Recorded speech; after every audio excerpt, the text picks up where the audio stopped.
Welcome to NuttieBuddie Sports. There, let's talk about draft winners and losers. We'll start there. Clint, why don't you start with either a winner or loser that you had on draft night or weekend? Sure. I'll start with a winner. It stayed kind of the same as when we talked. I think that was late Thursday night, but I really like what the Jets did, their whole overall approach. Especially, I mean, I don't know anyone who's a Jets fan, but if you have been a Jets fan for years and just been spinning the wheels or going backwards, and it seems like maybe even last year they took a little bit of a false start of trying to bring in a couple guys that maybe they thought could speed them up, but they were patient with the draft when they moved up.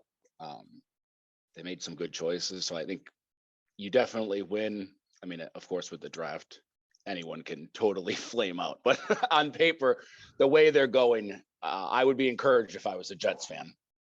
Yeah, I agree. And as a Dolphin fan, obviously, I want to push back, but I'm not going to because they did have a really good draft. I like that they got a weapon and Garrett Wilson for Zach Wilson. You pair him with Elijah Moore and Corey Davis. I think that trio is a real nice trio of pass catchers for a young rookie. I kind of wish they would have gone a little bit more offensive line because I felt like, again, like Zach Wilson was one of those rookie quarterbacks. There was a couple in the draft last year that got drafted into bad offensive line situations on their team, and I felt Zach Wilson and the Jets were one of them. But I guess we'll see what happens there. But overall, I'm with you. They had a really good draft. Yeah, and you hate to you're putting extra pressure on Zach Wilson now. I mean, he has to look better than he did last year, but that makes it difficult with the bad offensive line. And I could see them having a kind of a hot start to the year because they got all these weapons. They'll go with the short passing game, but you know, after 3 or 4 weeks, teams get tape on what you're doing different from last year. And you know, hopefully for them, that's not what happens. But I would agree. Like the Lions have done kind of the opposite. You're doing interior work and then building out, but the Lions don't have their franchise quarterback yet. So it's risky, but I do like at least the talent grab, and you'll find out pretty quick if Zach Wilson is actually worthy of the pick he was. Yeah, I agree. Okay, well, that's actually a good segue into my first winner, which is the future quarterback of the Detroit Lions. Whoever they end up drafting next year or, you know, getting. I felt like they had a good draft this year and they're building the team so that when they find their quarterback, they can basically place him in there and succeed. They traded up for Jamison Williams. Now, all reports say that he will be ready for training camp. So even though I think he tore his ACL, but he should be ready.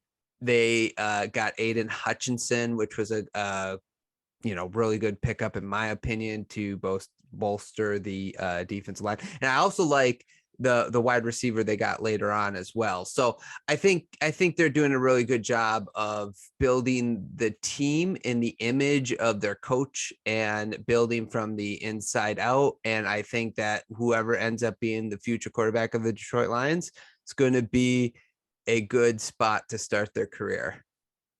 I would agree. So do you think Jared Goff, this is his last year, or I don't know what his contract is after this year. I think he's running out of guaranteed money. So right. So this is the last year where he's guaranteed. So I think that's why they were willing to wait one more year before, so they can pick him up next year and then they can pick him up the year after that. But this year is guaranteed. So if they wanted like a bridge quarterback, they can even keep him the following year after they draft a quarterback or whatever. But yeah, I think that's what their plan was. Well, maybe you'll have the Lions fans' worst nightmare and Jared Goff will look really good this year. And they'll be like, maybe he's the guy. Well, don't laugh because Jared Goff showed that he can have glimpses of fooling teams into thinking that he can be a Super Bowl quarterback because he did help the Rams get to the Super Bowl. So it would be Lions-esque if he had like a 9-8 year this year. And then like the coaching staff's like, oh yeah, we got our guy. And then he just falls apart after that. So yeah. Okay, what about your next team or whatever you want to talk about? So my next winner, I'll go with Baltimore. I mean, they usually draft fairly good, but I like how they're patient. And when they make a move, they usually find good value at it. They usually don't go after a Ravens draft and be like, oh, they've reached. Oh, they've reached. They just kind of sit back and not much leaks out of there what they're up to when they come up and snag um, some really good players. And they have a good base, but I like how they approach team building and they're not just rushing it and trying to throw things against the wall. And they don't seem to take big risks. So as a person who, when I play fantasy football, because it's exactly the same as we all know, Right. not a big risk taker myself. So I like how they take that approach, and they always end up with, I can't remember his name now. I'm trying to look at my phone. The safety that fell to a 14 or 15 or whatever, but he was higher and supposed to go a little higher. He falls and he ends up on Baltimore, who needs a safety and usually is fairly good at developing them. So I like their approach. Yeah, Kyle Hamilton is who you're thinking of, and you're right. I think that before the pro day or the what is it? It's combine. Before the combine, he was supposed to be like a top 3 pick. Like a lot of people had him up there. The Lions were mocked in a lot of people's drafts to take him number 2. So he fell down, which I think sometimes teams fall in love with these scouting combines and they forget like playing football and pretending to be a triathlete are 2 different things, but I'm with you. And they also got the best interior lineman according to most scouts and draft experts. And then they also got that pass rusher out of Michigan, which I was kind of hoping he would fall to the Lions. He was 1 pick away, and I thought they could get the duel right out of Michigan, which would have been fun. But that's okay. He went to a good team. The only question I have for you is this: when it comes to Ravens, because I did not put them as like I thought about them, but so they trade Hollywood Brown. My question is, who is Lamar going to be throwing the ball to, other than Andrews? Yeah, I would agree. I mean, Rashad Bateman showed signs last year. Maybe they see something. What they saw in him last year is more, and Mark Andrews.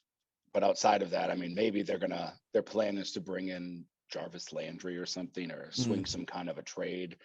But on the offensive side, right, you're kind of looking at like, okay, we improved our line. The running backs, they always have good running back depth. But Lamar Jackson isn't the greatest pocket passer anyhow. And now you're down to Mark Andrews. And what was it? I think it was that Packers game. Like, it was an exciting game, but when it has to go to Mark Andrews 5 yards from the end zone or on a 2-point conversion, right? Like, you're limited. So Correct. That could come up and bite them. I would assume they're going to try to bring in a veteran. Maybe if the Seahawks are going to give up on Tyler Lockett, that's a spot for him. Jarvis Landry still out there. Like, some of those guys, I think it's going to have to be their fallback, or they're going to go in really thin. Correct. Yeah. I also think that like even offensive linemen, they kind of needed. They did get that center though, like we mentioned. So maybe that'll kind of make things or fix things for them a little bit. So anyway, I'm gonna go negative here. I'm gonna give you my first loser. I'm gonna go Justin Fields is my first loser of the draft. Unfortunately, I like Justin Fields. Obviously, we don't know if he can play the quarterback position in the NFL yet. A lot of Bears fans. So Gavin, if you're listening, sorry, man. Are really hopeful, but I just like this draft. They did not do too much to help them. They didn't have a good offensive line last year. They didn't really get any young 7th round pick. They drafted a center, but we all know how that works in the NFL. They waited till the 3rd round pick to draft a wide receiver, that Jones Jr. But what I hear is he's more of like a special teams type talent, like, a punt kick returner type, gadget type player. So even wide receivers, like they didn't add anything to really help Justin Fields. So like the Bears did the opposite that I feel like, the Jets, which we were talking about, where the Jets went and got a couple pieces to help Zach Wilson. The Jets, I mean, the Bears didn't do that for Justin Fields. So to me, that Justin Fields is kind of a loser after this weekend's draft. Yeah, the Bears, I don't know. They're one of those teams I feel like they can't help themselves. That's right. They drug their feet too long, switching, getting rid of their coach and GM. Then they get Justin Fields, and I mean, it makes sense to move on from Allen Robinson. Like, you're not right, compete, but the way they went about the draft, you're like, I mean, okay, some of the picks are fine, but you're already 1 year behind because you didn't fix that. And your goal when you have a rookie quarterback is, if he shows something that they liked, which he showed some signs last year, like year 2, year 3, you got to kind of ramp it up before you got to pay him $40 million a year, which if he's as good as you think, he's going to be $40 million a year. And then that door kind of closes on, really improving your team, through free agency. So yeah, that, I don't know. It's the Bears, and they'll find their way. I was talking with some friends, and we were joking that I don't think the Lions will be last in the division next year. I think it's actually going to be the Bears, unfortunately. But and I'm not a big Justin Fields fan anyhow, but it's weird. Yeah, I don't know how good he's going to be. Like, I think there's potential there, but the problem is in order to tap into that potential, any rookie quarterback, is you got to make life easy for them. And you can't, I mean, you got to have good pass catchers, and you got to have a good offensive linemen, and you need to have a solid run game, a couple, at least 2 of those 3, just to make it a little easier for rookie quarterbacks. I just don't see how they're making life easy for Justin Fields right now. Yeah, and you don't want him to run too much. Like, I mean, he got hurt a couple times last year, and that's a great weapon of his, and you want to use it when needed. But if his default is going to be to have to run because we have Darnell Mooney and a cloud of dust, and either that or we turn around and hand it to David Montgomery, you're like, I don't know, he's going to end up running too much, and then you're setting back another year. So I would agree with you. Yeah, I agree with that, as well as what you mentioned too. You can't rely on those 2 guys. Okay, let's go. You got another winner or loser for us? Thanks so much for listening to me and Clint pick some of our winners and losers of the NFL draft. If you'd like to hear more winners and losers or playoff predictions going forward for the NBA, go ahead and click on one of the links below, or find our podcast wherever you might listen to podcasts. That's NuttieBuddie Sports. Thanks so much for listening and watching. Please subscribe to the channel, like the video, comment below, let us know what your winners and losers are. Again, thanks a lot for listening, and we'll talk to you guys soon.